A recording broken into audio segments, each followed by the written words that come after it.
এক বনে এক সিংহ আর একটি মহিষ ছিল। তারা দুজনেই খালে জলপান করতে গেছে, কিন্তু কে আগে জলপান করবে এই নিয়ে তাদের মধ্যে ভীষণ বিবাদ শুরু হয়ে গেল। দুয়ের জিদ, প্রাণ যায়, কিন্তু বিপক্ষকে কিছুতেই আগে জলপান করতে দেবে না। দুই জনের লড়াই বাধে। এমন সময় ওপরের দিকে চোখ পড়তেই তারা দেখে তাদের মাথার ওপর কতকগুলি আগ আর শকুনি উড়ছে।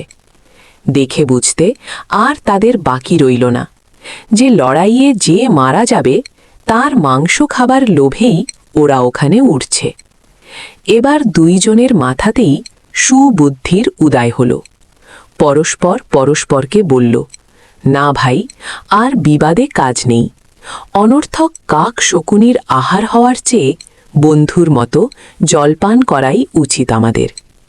উপদেশ: দুয়ের বিবাদে তৃতীয় শক্তি লাভবান হবেই।